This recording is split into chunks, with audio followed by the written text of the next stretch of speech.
We start with a skinny white guy called Doug Jones. And no, not that one.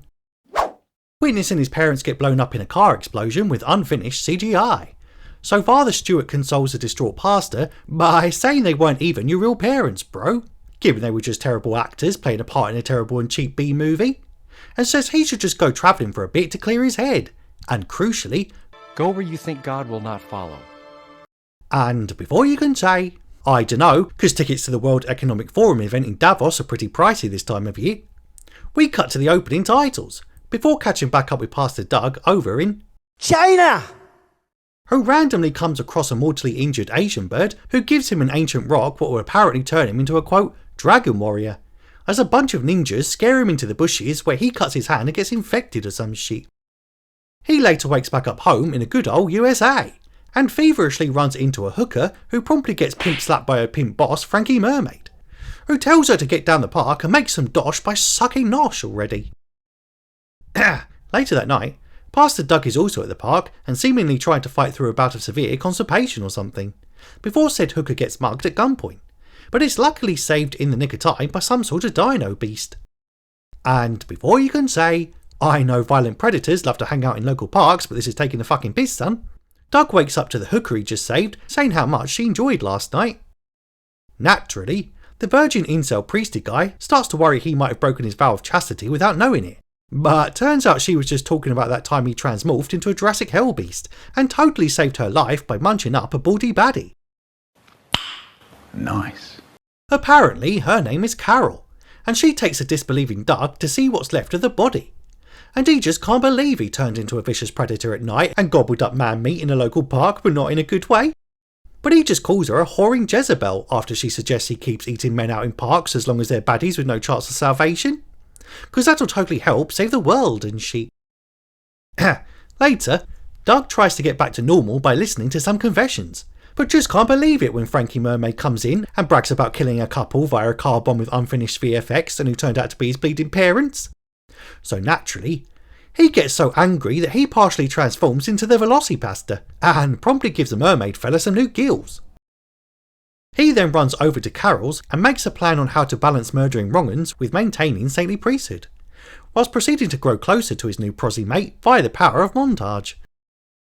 Elsewhere, the head of the Christian ninja clan asks some white soy boy why their drug money is drying up, and he says it's because of some kind of fearsome dragon warrior that's popped up and is cleaning up the city, whilst they proceed to just laugh maniacally in some sort of cringy sequence seemingly designed just to fill up screen time.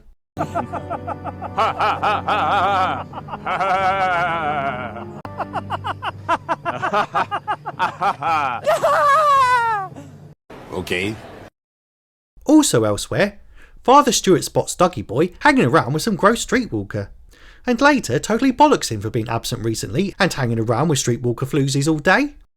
But he just says, it ain't my fault, son, because I turn into a raging monster when I get angry and also constipated or some shit, and killing a bunch of wrong-uns is like a public service, bro. But the father don't take quite kindly to the violation of the holy commandment, like thou shalt not kill or give gills to cartoonish pimp men. So after Doug's done having a gay flashback to happier times with his parents, Father Stewart soon organises an exorcism with a shady new agey figure called Altair. And whilst they're getting set up, Stewie Boy has a flashback of his own, showing how he was once a soldier who saw his buddy shot up right in front of him and his lover blown up by a bloody landmine, what finally covered him in her gooey juices but not in the fun way. Anyway, back in current day, the exorcism soon goes tits up when it just makes a small clergyman become a raging animal and claw out the father's eyeball. Boy, that escalated quickly. You're damn right it did.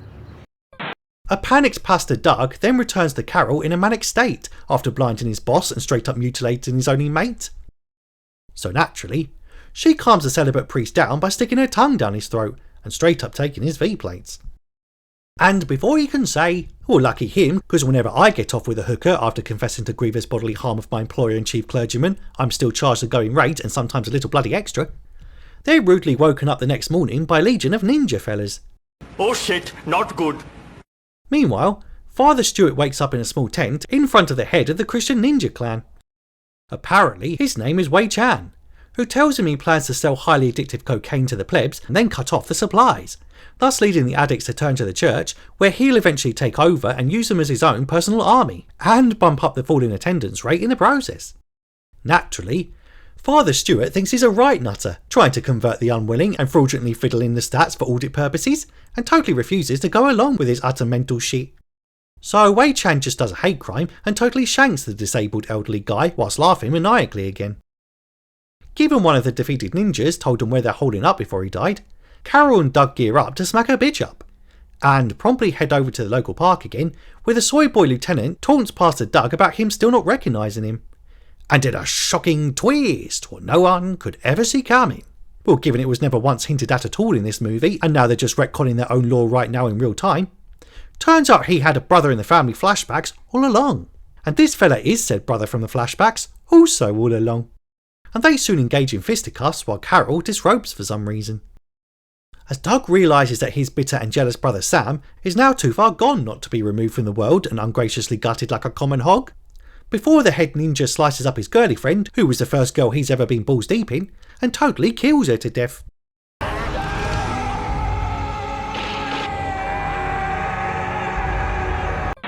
So naturally, he trans-terramorphs into the fearsome VelociPastor.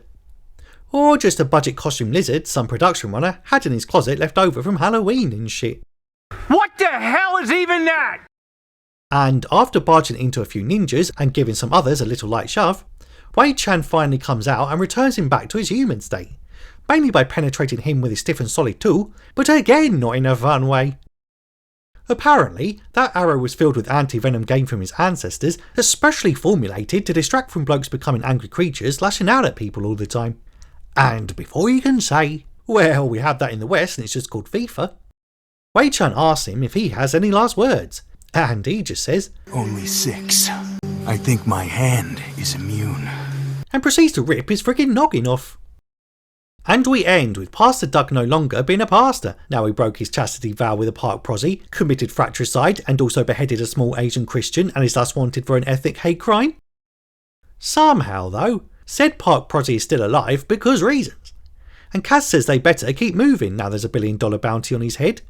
And they now plan to head over to Europe and China to go take out some more baddies via dino powers and shit. And that's it, that's the movie. Though my favourite part was the random gay joke halfway through. What if I told you that I was different? You're not that different. There are plenty of men like that in the church. No. But anyway, that's the plot and that's your lot. Considering that bell thing so you don't miss any future recaps. Tell me if you like this flick in the comments if you have time. And I'll gobble up man meat in a local park with you in the next one.